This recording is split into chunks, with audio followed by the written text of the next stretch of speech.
computer. All right, here we go. So welcome to wholesaling. This is May 20th. Is that right? May 20th, 2025. I did this presentation about 8 years ago. Let me see if I can get the slide pulled up here now. More share. Uh, that looks like it. Share. I'm gonna move this. I need to fix one more thing. If I can. PowerPoint, where are you?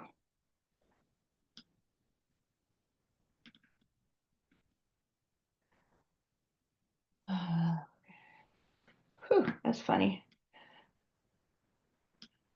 Alrighty then. Okay, so you're seeing my PowerPoint. I'm going to just tell you a little bit about myself. That is 10 years ago, that picture. Dang, how we age.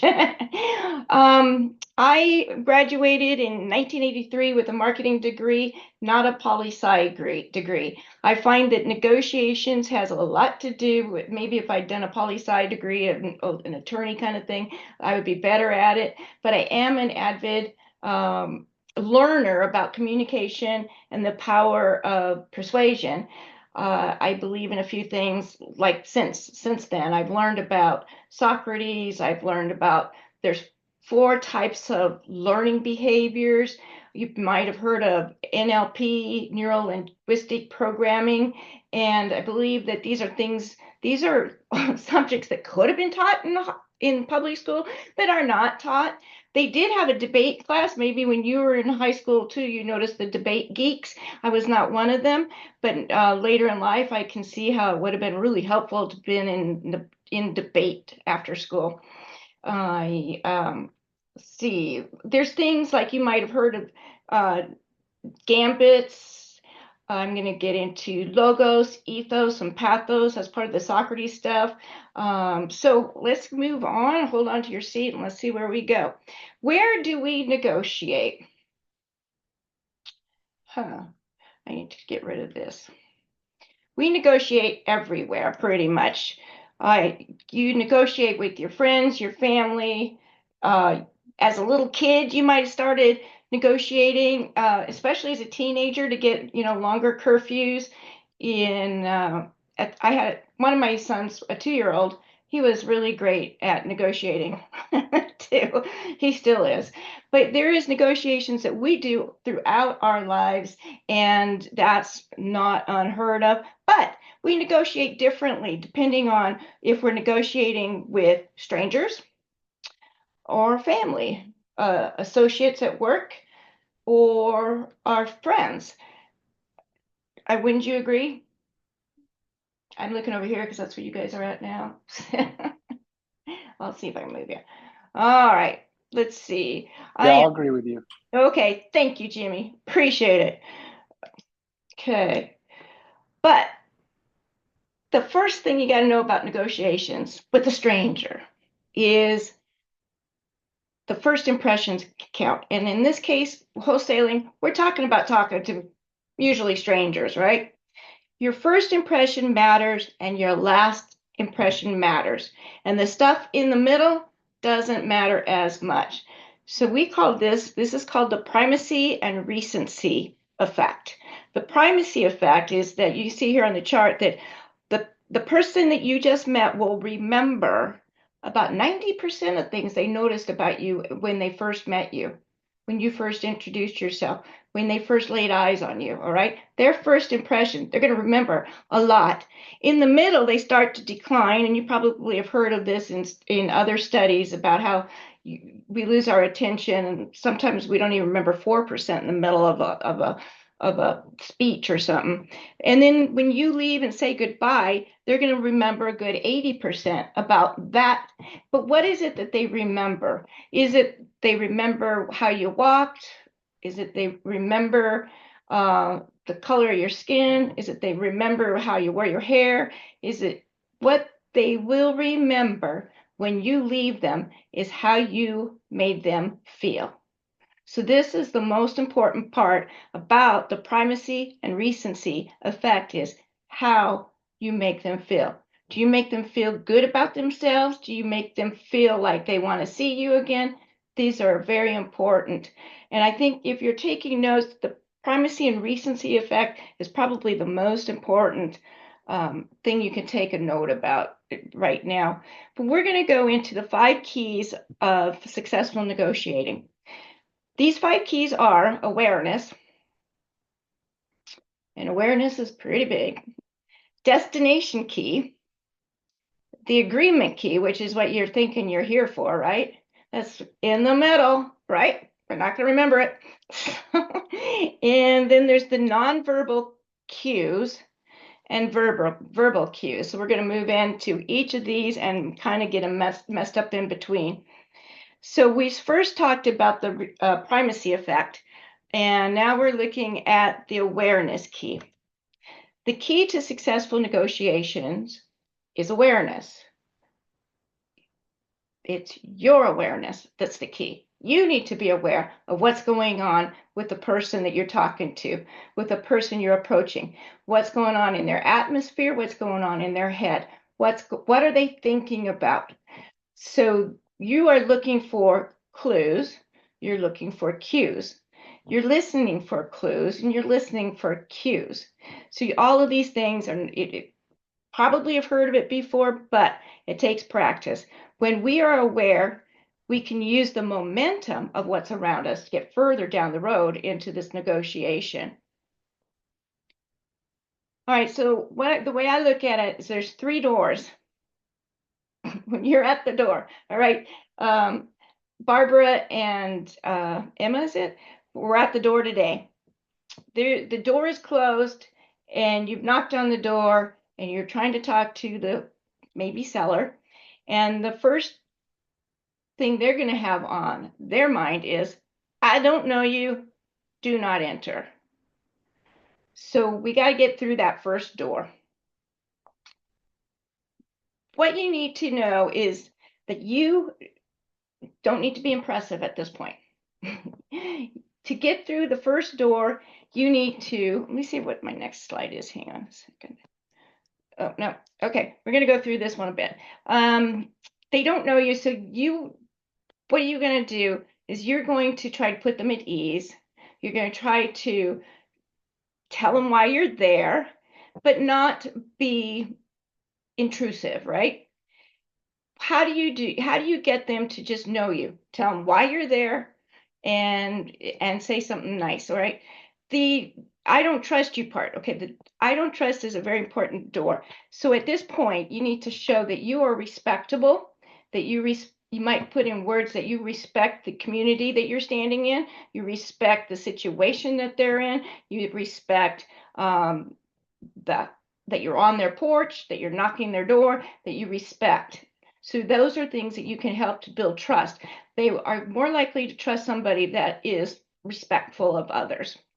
And then the last one is, how do you get them to like you? The liking part is interesting. So getting someone to like you is usually done by either humor, compliments, or just acknowledging what's going on, right? I was a Mary Kay consultant, so I can give out compliments right and left and very easily. I can give a compliment about the color of the door. I can give a compliment about the dog. I can talk about the dog who's barking that's annoying me, but make it not sound like it's annoying me. I can lie. So and make a joke about how the dog has got my attention more than they have, or something like that. You never know. So what you're trying to do is get them to like you. So if they can prop the door open just a little bit on that first one, I don't know you, don't enter, a little bit more, I don't trust you, so you get them to trust you with your respectful comments, and then get them to like you, and they can open the door the rest of the way. I've given compliments about the motorcycle in the driveway. I've given compliments about the fence, the dog. I've given compliments about all sorts of things in the neighborhood and what they're wearing and anything. So Compliments are very helpful, and making jokes about them are very helpful too. So first you're showing respect. That's the first thing you're doing when you get to the door. I talked about that a lot. All right, next is sharing. Sharing is getting them to open up about what's going on with them in their situation. I talked about this the other night, a week ago. What do I first say when I get to the door? I'm a real estate investor and I'm looking to invest in houses in this area. Do you know anybody that's might need to sell? I don't ask want to sell. I slip in need to sell. Do you know anybody that might need to sell? So that way I'm not getting, well, we don't want to sell, but we need to sell. You want to use that word need. Then going to sharing about, why they would need to sell, what's going on, getting into that conversation with them, building trust and getting them to like you. This is all awareness. All right, so there's a baby crying in the background. Are you aware? You guys, I can't see notes or anything like that. Let's see. Chats, yeah. Zoom. Nope, not that one. Oh, well, I'm still figuring out this Mac situation. Anyway, there's baby crying, so you're gonna say something about, do you need to tend to that, to the baby, right? You don't want to just ignore it and keep talking about yourself. Go ahead and address the elephant in the room if there is one, all right? Share, I know when my child cries like that, all I need to do is, or it means that the end of the world is coming, right? That's a joke, right? Okay. All right. So I'm wrapping this up here. It takes time to develop trust. It is everywhere. And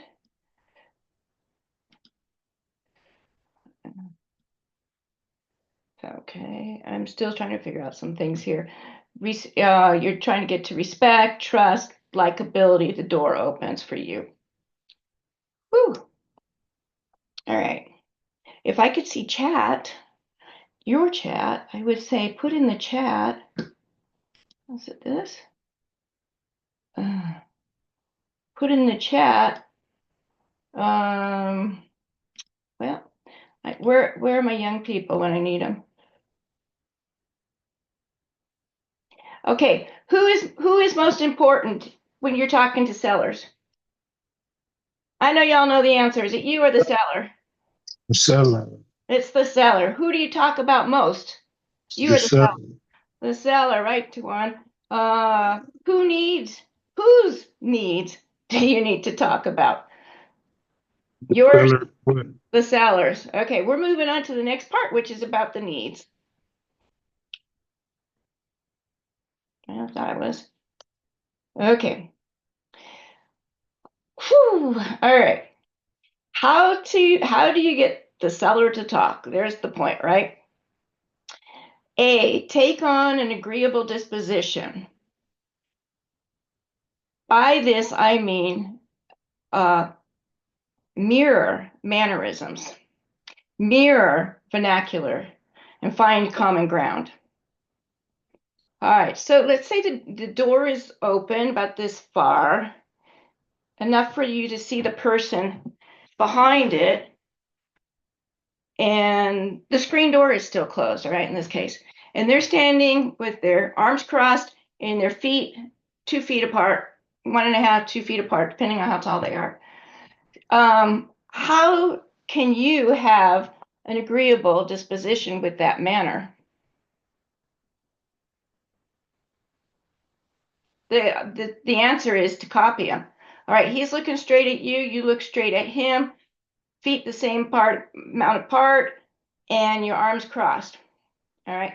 Let's say that this is not what the seller is doing, the person at the door is doing. The person at the door is looking at you kind of like this, and the the doors opens this way, okay? So they're looking at you kind of like this, back to you, back to you. But their posture is their feet are pointing towards the kitchen and they're not facing you, all right? How could you give an agreeable disposition with that manner? Anybody? Would you stand there still straight on and talk? Would you try to see what they're looking at through the door? No, what you would do is mirror again, all right? That's what I was going to say. Yeah, mirror them so that you are not looking into their house, but you're looking behind you instead. So if they're looking like they're looking for an escape route, you look like you're looking for an escape route too. Why would you do that?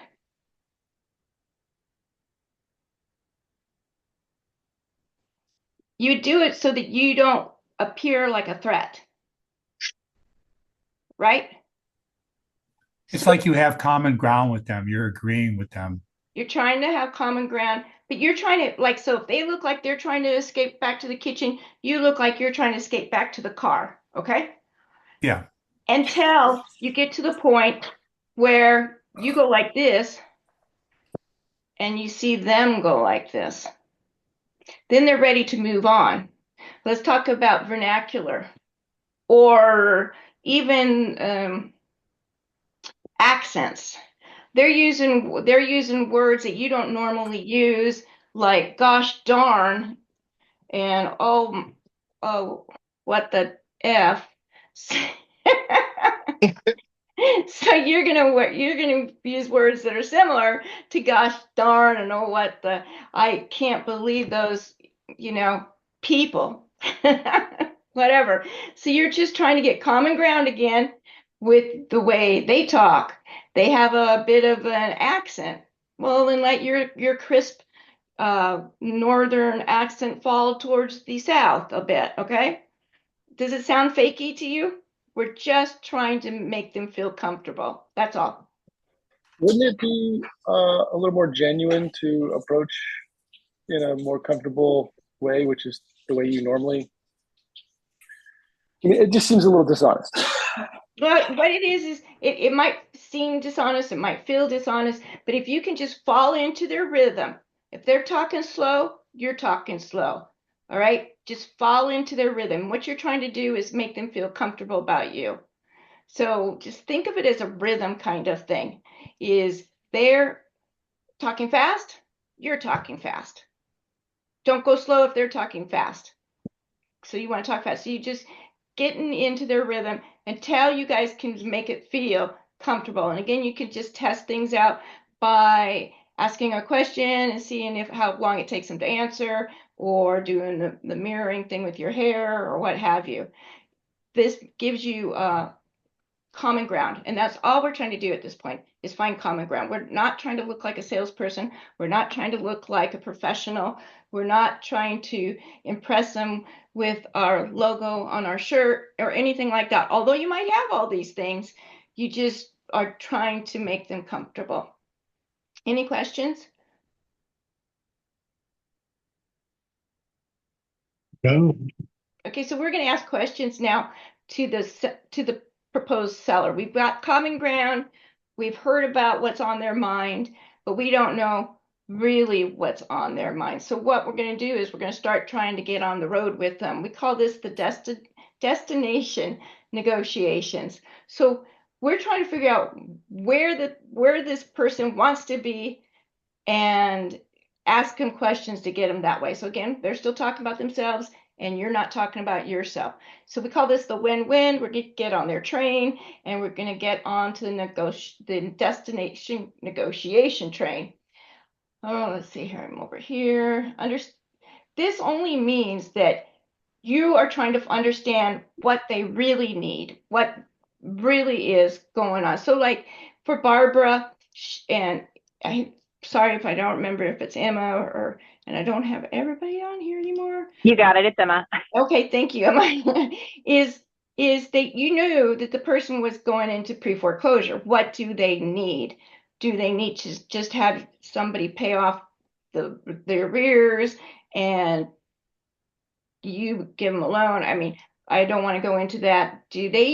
Have they been sitting on this, needing to get out of Dodge, so to speak? How can you help them get out of Dodge? How soon can you help them get out of Dodge? In your case, you said it's a share of sales, so you have rights of rescission, redemption, rights of redemption. So you could be uh,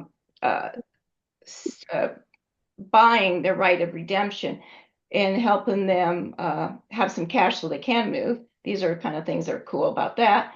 But I had, I'll give you an example. This was a few years back. She found me on my Facebook ad or something like that. And so I went to go see her all the way out in Sweet Home. I'm in Eugene. I go out to Sweet Home. She's got a mobile home on a lot, so it has land. And she and her husband had bought it 10 years ago, and he died. And ever since then, she's been raising her grandkids. She's my age. We're the same age. So, but her youngest is going to graduate from high school. As soon as he graduates, she wants the hell out of Dodge. Well, that's great. Why? Why do you want the hell out of Dodge? What's going on? The house was trashed, by the way. It was trashed. The kids were, lazy as, you know. But was it she needed to get away from the kids? Was it that she didn't want to see this house anymore that her husband died in? She had a boyfriend. Well, you know, you can put that back after you use it. And I I'm mean, if you sorry, need to move, Tuan. no, I wasn't talking to you. I'm sorry. I know Oh, you. okay. You're gonna mute. Okay. Okay, so the real thing was that she wanted to move to Kansas. She has a new boyfriend. He's a truck driver, and she needs to get the hell out of Dodge to live with him.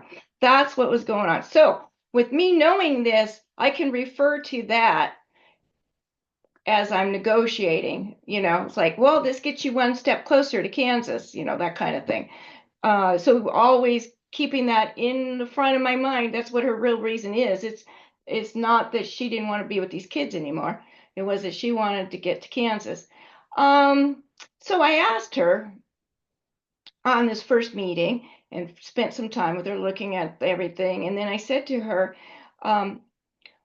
what do you need to get to Kansas? Well, she thinks and she says, what I need is the amount that we paid for it. Okay, she had bought it 10 years ago. It was $60,000 that she wanted. It was worth 120 at least. So I said to her, still in the same rhythm that we've always been in, but now we're pausing because we're thinking. She thought for a while, so now I think for a while. And I tell her, I can appreciate that. I've got to think about it. Let me sleep on it and I'll call you tomorrow. Now, inside I'm going, woohoo, $60,000, yay. So this is just a cool thing is to stay in rhythm and move on. If you're talking fast and needs to get fast, then you're going to have to think fast. If you're going slow, you can move slow with this. I called her the next day, told her that I did the math and I can do $60,000, and she just thought I was her best friend now. She's going to get to Kansas. We're moving on to, let's get back to this. Okay. All right, so here's some non-owner occupied scenarios, all right?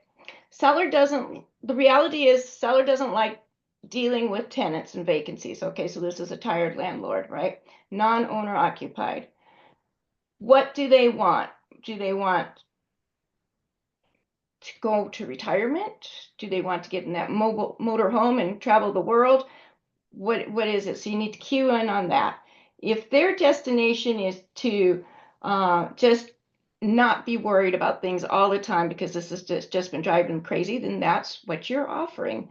If their destination is to be getting in that motorhome and traveling, then that's what you're offering. Sometimes I think you guys look confused, but I'm not saying you're offering money. You're offering their destination. if you haven't figured that out yet. If the upkeep of the property has been so stressful that it just makes them feel like a loser, you're going to give them the answer that you love to do property maintenance and will make it look beautiful. And we can accomplish this in so many days of closing. I'm not going into like the kinds of deals and the that kind of stuff right now. Just talking about scenarios. Can you explain that last one? What do you like if you're buying it, why does that matter to the seller? Well, that's why I tried to skip right over that, because that would be going into seller financing. Okay. Okay. I was just skipping over what the closing, what the creative terms might be. But Okay. basically, so I'm just offering at this point, not offering seller financing, but I'm offering to spruce the place up, make it look great within so many days of closing, and we'll do a seller financing thing. Okay. Thank you for asking, Jimmy. You're paying attention. Appreciate that. Welcome. Thank you. Oh, yeah. Okay. So next is owner occupied, right? This is very common. They don't have enough money at the end of the month to make the food payments, so all the money is going to the mortgage. The retirement income is not enough. So what kind of destination can we picture for them? Oh, it's another seller financing thing. So they're selling you their house, not one that they don't live in, but they're going to go to an apartment, but they're going to continue making money because it's got a lot of equity, and you can teach them to be the bank, and therefore you're giving them an income stream. All right, so this is kind of like, I'm not talking about reverse mortgage because the people are moving out and you're taking over the property. All right, so it's not a reverse mortgage, but you are talking to them about getting a place that they can handle, an apartment, and they get continued financing coming in or something like that. So, these are a bunch of things that I'm not saying that person wants an apartment, but maybe that would be the thing that you would be putting into their destination because they told you that they really hate taking care of the house and the property or what have you. They could be overwhelmed by condition of the property and the process. And so, as you know, most of us know, we offer as is so that they can walk away, and we take care of all the junk, and nobody has to keep walking through the house and that kind of things. They're worried about dying and leaving a mess. So this is part of a negotiation thing. Again, this would be offering when you buy it that you will have, and you make a seller financing payments to the seller, and they've moved on, nursing home, whatever, that you have into the agreement beneficiaries. So they're not leaving a mess. It's all tied up, and and beneficiaries are now gonna get the note. Okay, so they are going to be taken care of. Okay, so the seller can't afford the house. Seller has bad credit. Can you think of anything that would be destination for them?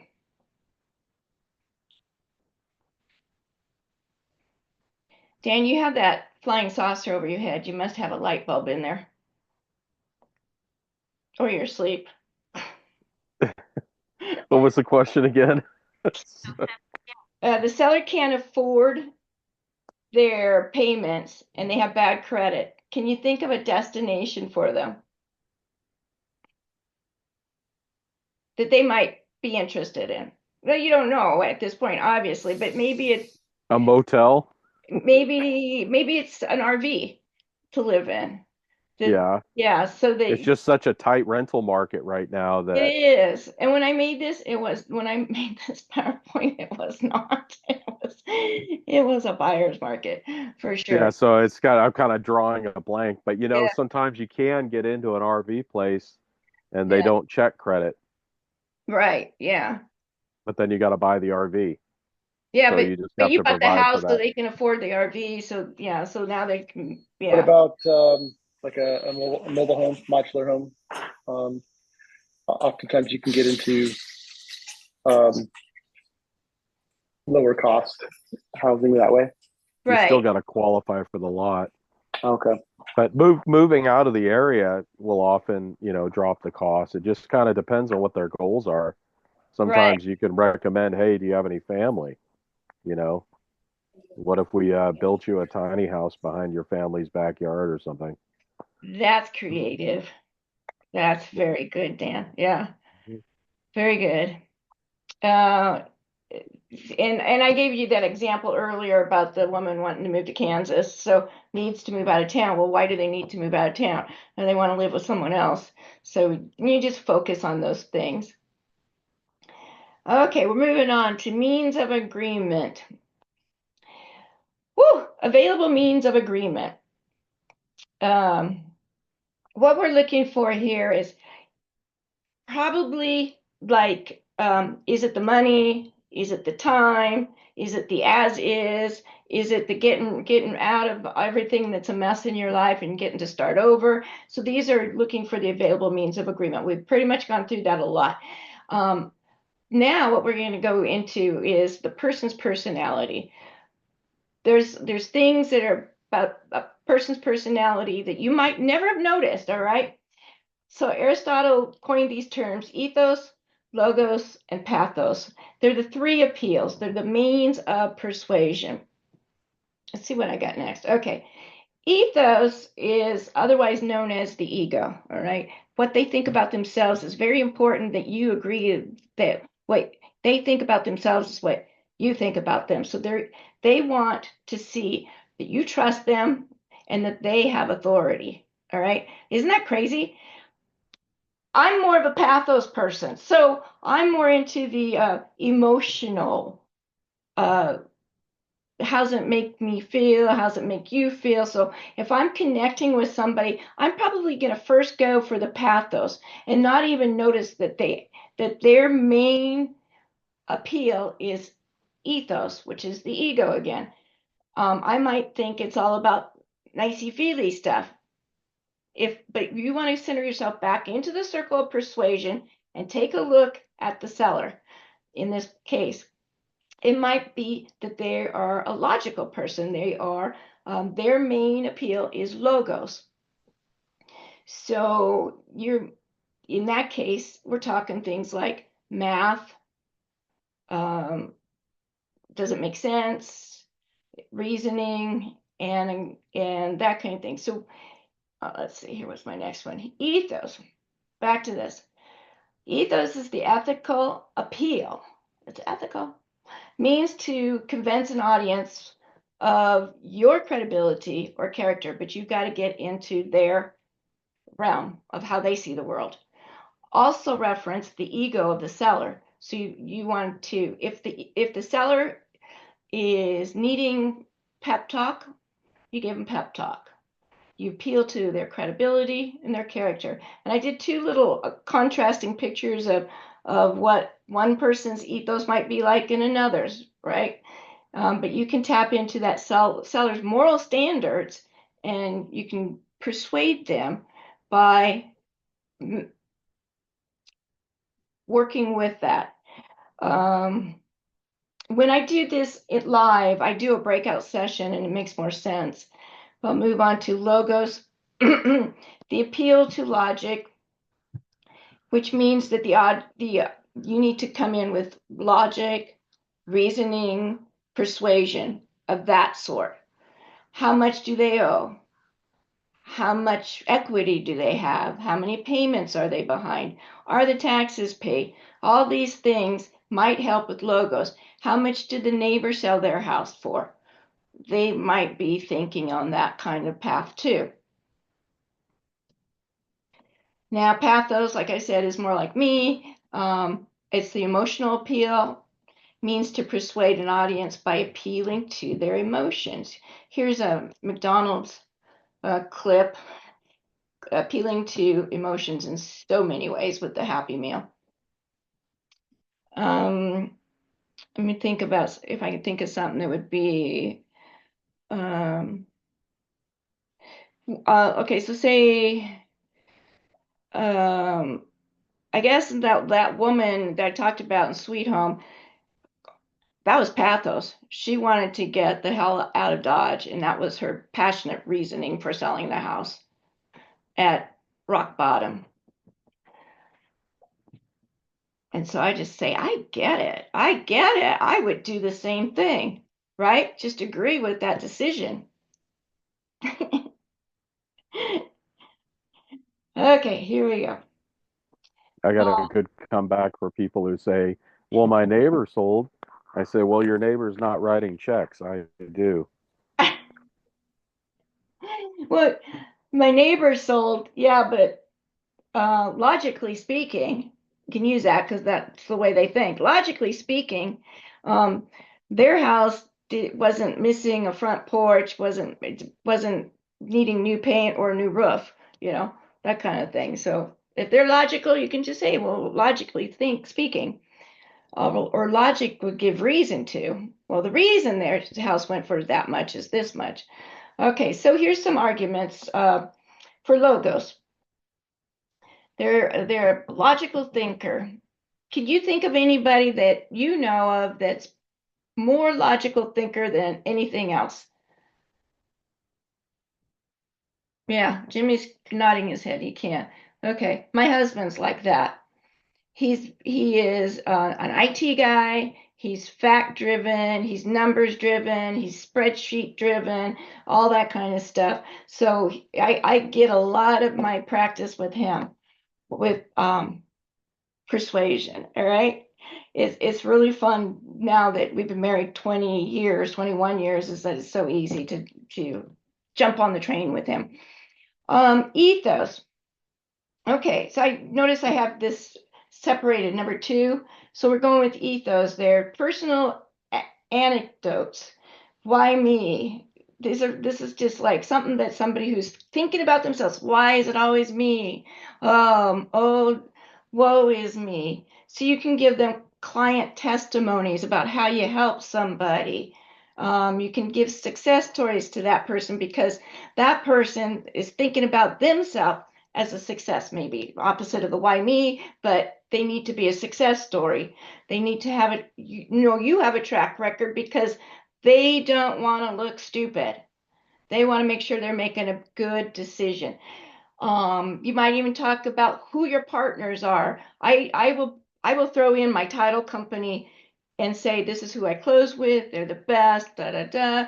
They are boutique and they will do it exactly how we need to do it. These kind of things. And then I'm going to go on to number 3 under pathos.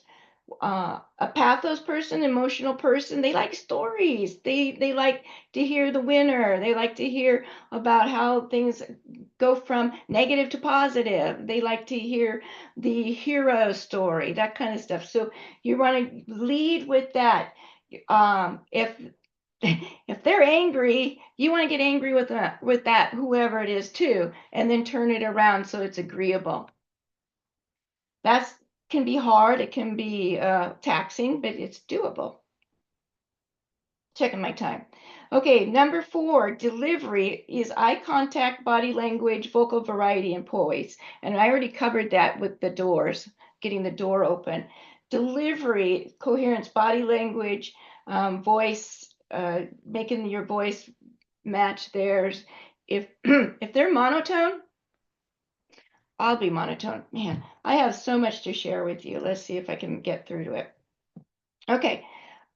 All right, so what I would normally do if I was doing this together on in a group setting is I would break you up into groups and have one of you be the ethos seller. Your main thing would be ethos, and then another person would be logos, and another person would be pathos. And then so they'll say there's three ethos, 3 logos, and 3 pathos, and then somebody else is going to watch everybody in each group try to sell to each other and see if they can figure it out which one you were supposed to be. But we won't do that, and it really does unlock how this all works. Okay, now we're going to nonverbal clues. I mentioned this rate of speech.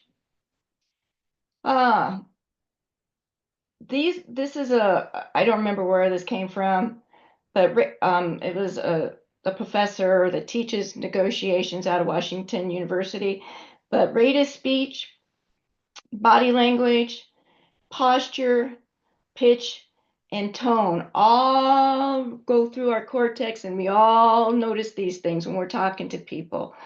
I know that when I hear a scratchy voice, and mine might be a scratchy voice, but I don't listen to me, I will turn down the dial. If it's a low voice, I'll turn it up so I can hear it. Rate of speech I've talked about. If I have time, I'll get more into that. Body language, I've talked about that, but let's just do a little bit about posture.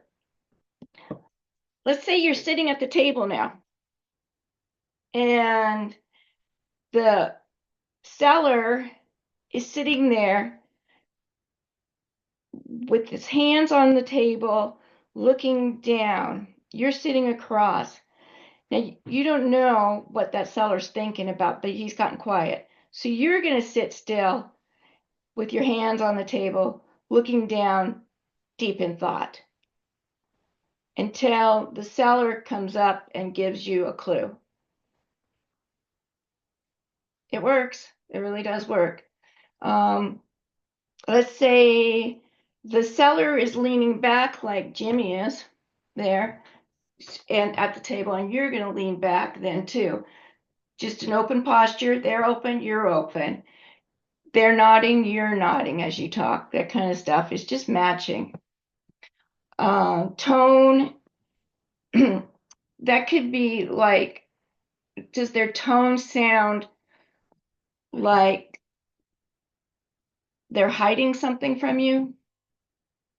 Which I've definitely come into, and I've tried to get them to tell me what it is that they're hiding. It never works. It didn't work in the last situation. But usually if their tone is that they're hiding something, you can ask, what are you thinking about? What is it? What's on your mind? When I'm talking on the phone, oh, this is a question. I'm sending approximately how many communication cues to my listeners? So looking at this graph here, I am sending 2 to 3 when I'm talking on the phone, and I'm sending I'm sending A, D, and E. All right, so maybe 3, 5 more, so 13 cues, right? Oh, and tone, right? They're not seeing my posture. When I'm face to face, they could get 30, right? Okay, we're going into nonverbal cues. Ooh, not that one. How do you know when you are accepted by the other party? How do you know it's time to present the offer? How do you know what not to say? Does anybody have a question on this? I think, how do you know when you're accepted by the other party is when they start to mirror you, is a very nonverbal clue, is when they start mirroring you, they are ready, they're accepting you. It's time to present the offer if they have given you all the details. Okay, so it used to be back in the day when I got started with this real estate investing thing, is you would present 3 types of offers. The cash offer was the one that you advertised, and then another offer would be pay off in a year kind of thing, go 3 months and pay off in a year, and it would be higher then, the amount would be higher, or to make payments for seller financing. But now the way you do it, we decided it as a whole in real estate investors is that the confused mind says no. So if you give them 3 offers, the confused mind says no. They don't want to go down that path. Unless they really, really want to sell to you, they'll work it out with you to get to that, past that point of confusion. So it's best to get all the confusion out front and present the offer. So if you got all the confusion out front, you find that they are interested in seller financing, they are looking at seller financing 5 years and get the payoff or what have you, and then, or it was just cash sale, then you know how to make your offer. So as an entrepreneur, as a real estate investor, it's our job to construct the offer that makes an investment sense for us. So you got to make sure you do your math. And as a wholesaler, your offer has to make sense that you can sell that deal, right? So as a wholesaler, this offer that you make needs to be sellable in the end. Never disclose what is in it for you. Never discuss your criteria. It's all about their criteria. Never talk about your strategy. Don't even tell the merits of the deal from your perspective. Just it's all about the seller. The only caveat I'm going to add to that, since wholesaling laws are changing, coming up in a month and a half, is that you do want to tell them about your strategy, if you're wholesaling, of getting your funders over to see the property, and you're going to put up a sign to get that going as soon as possible, because in this case, you're not able to buy it unless your funders agree to the deal. All right, so you're going to add that, and I'll have to change that slide. Oh, we're getting close to the end. I'm going to before I go into this slide, I'm going to save that for another time, and ask if you have any questions. I'm going to stop sharing. Is that upcoming change? Like if I Google it, that should come up July 1st, July 1st. Oregon. I mean, so just regarding details, just Google it, or do you have like Well, something you can send out? so you could Google it and see if anybody's written anything. We had Hirschner Hunter, a real estate attorney here, who helps me with my contracts and stuff, talk about it last month, but I haven't checked back to see. It was House Bill something. I'll get it for you.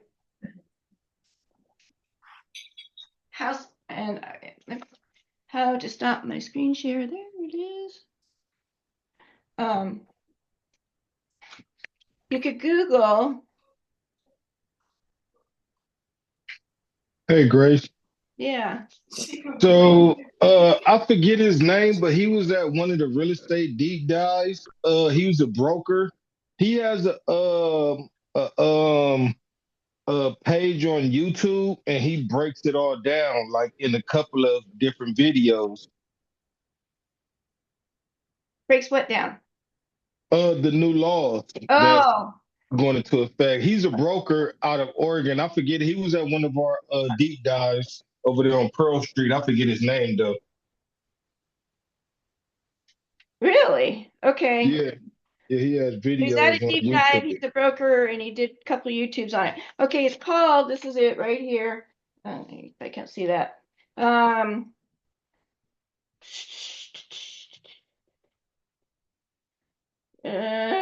can't find it.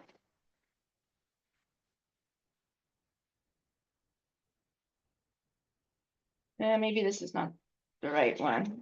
Maybe this is not it. Okay, hang on. Sorry, it's House Bill something. Another one of those. Oh, it might actually, it's not a House Bill because it's permanent administrative order.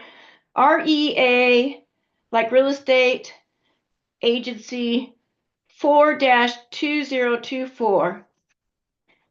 Let me find chats. Chat. Why isn't anything showing up? Yeah, all right, put it in here.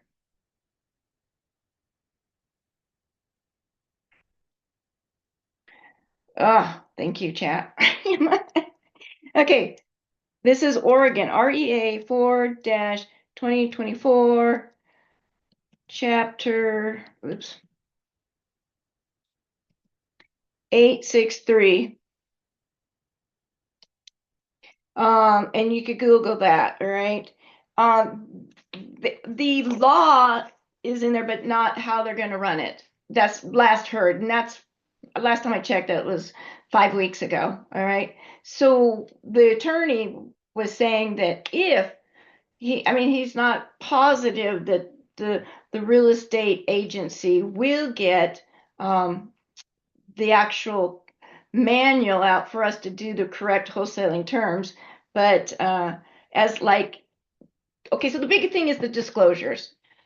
The big thing is the disclosures, and the disclosures need to be in your contract. and they have not written up the disclosures. They just said it will include blah, blah, blah, blah, blah, but they have not put it into a disclosure form. Now, on the MLS kind of contracts, they have the disclosures in a format. And my attorney has done previous disclosures for my agreements that I do with buyer, seller, purchase, me purchase, they sell, disclosure as per Oregon law. And so we're watching to see if this disclosure comes out. I have not checked recently to see. I am, in that case, when it does come out, we'll just tack that onto the form, onto the purchase and sale agreement.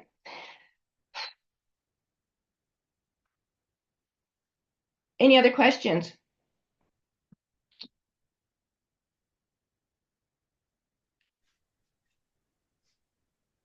I think I have a question. Can I offer you a scenario and you let me know Okay. a couple things? I'll be honest, I'm totally new to all this. I mean, Okay. I build on homes, but I don't wholesale. But I ran into a customer recently who, her house, at least in my opinion, is very, very, very unkept and in poor shape. And I think she knows that, but she does her best. Anyway, I was just having a conversation with her, fixing something she needed fixed.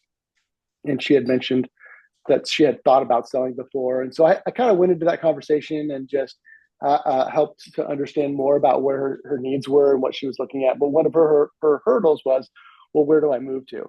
And so it's kind of like going back to what we had. The destination. Yeah. Right. And so I wouldn't say she's destitute, but I said, okay. I said, well, it's possible that, because I think she owes like 70 and she, like, I think maybe the house could be worth 200,000 to 300,000. I'm totally ballparking. I have no idea. Okay. But I mean to say that it's in such poor shape that a lot would have to be done. So I guess, how do you approach somebody like that? So there is enough probably for her to go and buy something outright that's much more economical choice. But how would you approach that kind of customer, if you will? So, I had a case where a hoarder kept telling me she'd get things moved out by Friday, get things moved out by a week from Friday, and all this kind of stuff. And because she had to move it was a probate house, and she was living in her mother's estate, and so she had to. The brother was the bad guy that was getting rid of her. She had no place to move, and that was an issue. The brother made a negotiation in the purchase and sale agreement that she would get $10,000 if she moved out by June 30th. This was a few years ago. She couldn't do it. She couldn't get that $10,000 for her to land somewhere. All right. So in your case, this woman will need enough money to land somewhere. And what would be good is if you could find out if she has other income, Social Security, whatever, if she would, because she doesn't like taking care of it, she would probably do better as a renter instead, and see how she felt about that, and then start looking in that direction for her destination. Yeah. So one idea I had when I was talking to her, because she actually has some serious medical things going on right now, and she's got roommates that live there, and it's one of those things where I thought, what if I actually had my realtor look for a place for her that was more along that price range? Let's say we looked at the numbers and there was enough left over. Don't do that. I'm just saying, in this market, you're not going to find anything that she can afford to move into, because her place, she let it go. So she can't find a place to move into that's better. Yeah. Yeah. Well, I was just thinking like a 55 and older is what I was trying to think. So now that's another kind of rental / own, but yeah. Yeah, that's kind of where, because I think you can get into those for 80, 100, 110, something like that. And then pay for the lot rent. Right. Yeah. And she's like, honestly, I think she's more concerned, again, going back to some of the philosophies you're talking about, but like, like, where does she stand? What's important to her, and understanding those things. Is it important for her to own, or I think it's more important that her health and her life is comfortable. So Yes. not necessarily if she has to own something. So I don't know. I think that's I think you're in a good conversation place with her, and that you are able to now move on to what she needs. All right. And so just like keep trying to get to know her, what's going on in her mind and what she needs. Is she, maybe she's tired of the roommates. Maybe she needs them to get out. We don't know, right? Maybe she wants them to live with her forever. Probably not, but no. She doesn't. She's kicking one out right now. okay. Yeah. But she could have a roommate in her next home too. So I mean, Yeah. To help her I pay don't know. for it. Okay. Yeah, right. So yeah, just continue conversation and feel free to let me know how it goes. Yeah. Yeah. All right. I got a son to go pick up from ball practice. Thank you, everyone. Appreciate you being here. And this will be on, if anybody wants to see it, it'll be on my YouTube. Okay? Hey, Grace, is your YouTube where all the recordings from any missed webinars from this group might be? Yeah. Oh, Emma, are you the one that's reached out Yes. to me? Yeah. So I could not do that last one because it was, we were diving into personal information Oh, I gotcha. all Okay. across the web. So I couldn't. Yeah. Okay. But No this problem. one's not personal, so it can be out there. Okay. Okay. Okay. Thanks. Thanks. All right. Bye, everyone. Bye. Bye. Thank you. Thanks.